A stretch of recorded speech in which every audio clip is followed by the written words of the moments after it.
Vinha de Luz, capítulo 81, intitulado Estejamos Certos.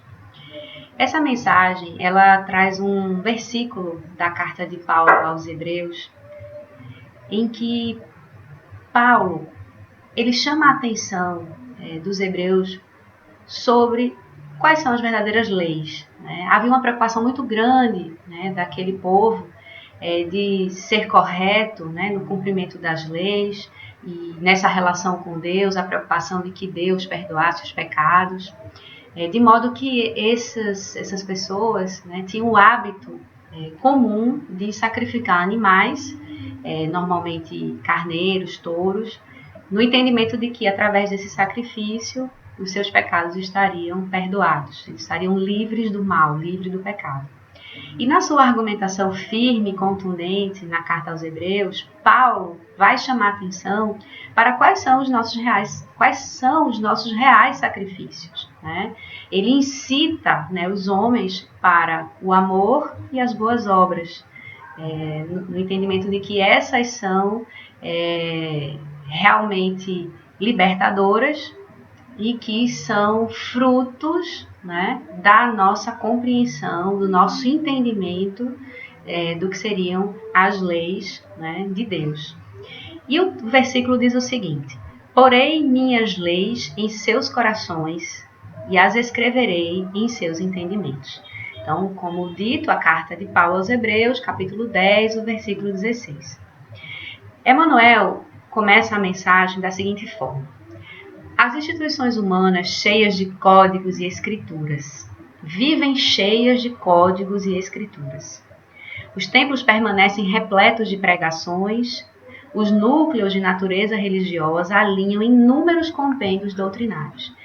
Há que se destacar até uma característica nossa, do ponto de vista da organização social e nessa relação com Deus, que vários programas religiosos sistematizam, essa necessidade de códigos, das escrituras, dos meios que registram, dos meios que sistematizam, que formulam, e a grande massa segue, as pessoas seguem, muitas vezes de modo exterior, mas não sem serem realmente tocados e de compreenderem o sentido transformador da nossa religação com Deus, da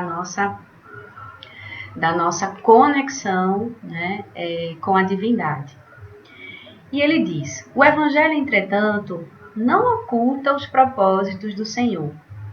Toda a movimentação de páginas rasgáveis, portadoras de vocabulário restrito, representa fase de preparo espiritual, porque o objetivo de Jesus é inscrever os seus ensinamentos em nossos corações e inteligências. Quer dizer, toda essa movimentação de páginas rasgáveis, disso que pode perecer do ponto de vista material, como ele diz, o próprio vocabulário restrito, porque nós não temos conhecimento de tudo, nós não temos nem palavras para representar o que é de Deus, inclusive aquilo que nós desconhecemos, por ainda ser oculto à própria ciência, mistério para a própria ciência.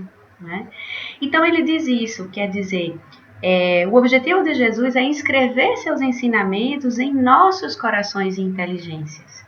Por quê? Porque convoca cada um de nós, solicita a nossa participação ativa, a nossa cooperação, essa coautoria na obra divina. Deus não é algo longe, nós pequenos, distantes. Não, Deus está em nós.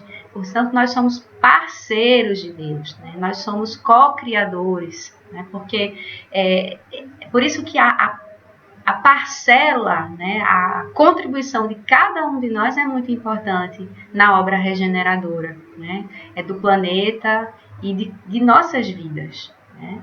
Poderemos aderir de modo intelectual aos mais variados programas religiosos, navegarmos a pleno mar da filosofia e da cultura meramente verbalistas, com certo proveito à nossa posição individual diante do próximo. Quer dizer, podemos nos deixar seduzir pelo preciosismo das palavras, pelo conhecimento que as escrituras nos trazem, que a própria doutrina espírita nos traz, através de toda a literatura espírita, né? E mesmo a filosofia, a literatura, de grandes gênios que não são espíritas, mas que escrevem de forma espiritual, né? Então, tudo isso, pensando em termos doutrinários religiosos, né, das obras, dos compêndios, das religiões, esse conhecimento ele vai nutrir, né, a nossa posição individual. Contudo, esse conhecimento ele não pode ficar em nós, né? Nós não podemos ficar acumulando ou viver como um estoque, né, um depósito de conhecimentos dessa natureza. É preciso que esses conhecimentos sejam mobilizados para o bem, para o nosso bem, para o bem do próximo, de quem podemos ajudar, né? Daquele com quem nos relacionamos diariamente. E ele diz: diante do Senhor, o problema fundamental de nosso espírito é a transformação para o bem, com a elevação de todos os nossos sentimentos e pensamentos. Quer dizer, o maior propósito dessa contribuição, e aí vamos dizer doutrinária, filosófica, né, é a nossa elevação, e se dá essa elevação por meio dos nossos sentimentos e pensamentos. Quer dizer, tem que ser bom para nós, mas não é só para nós, é da nossa relação com o outro, porque não adianta dizer, eu me sinto muito bem com essa religião, me faz um bem. É justo, mas precisamos pensar que esse bem tem que ser, ela me faz bem porque eu me sinto melhor com o outro, com o meu irmão, com o meu semelhante, com o próximo, com aquela pessoa que me desafia, com aquela pessoa que eu não tenho dificuldade de tolerar, entende? Tem que ser nessa direção, porque senão nós estamos utilizando a própria instrução, né, por meio de qualquer doutrina, e aí vamos pensar no espiritismo, para alimentar, vamos dizer, estoques pessoais, né, e não serve a isso. E ele conclui dizendo: o mestre escreverá nas páginas vivas de nossa alma os seus estatutos divinos, mas é lógico, o real evangelho está em nós.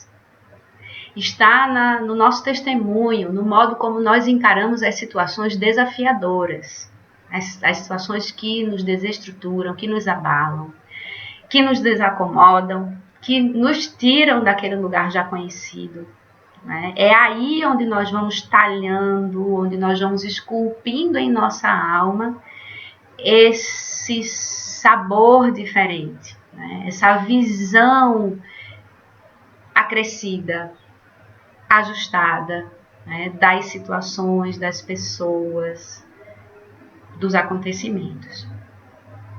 Tenhamos disso a certeza, estejamos certos, como disse Emmanuel, e não estejamos menos convencidos de que, às vezes, por acréscimo de misericórdia, nos conferirá os preciosos recursos para que lavemos nosso livro íntimo com a água das lágrimas, eliminando os resíduos desse trabalho com o fogo purificador do sofrimento.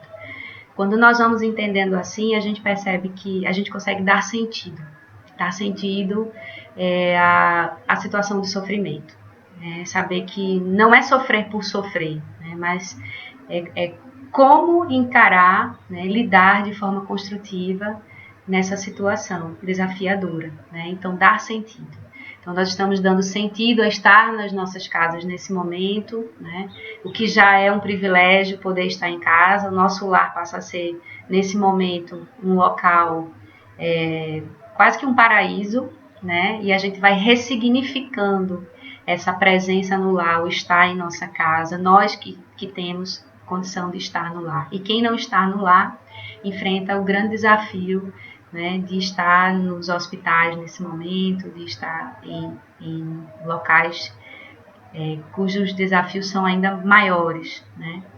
Então, pensemos nesse sentido, né, do que é que são as leis, né? As leis em nossos corações para que possamos escrever os entendimentos divinos. Muita paz.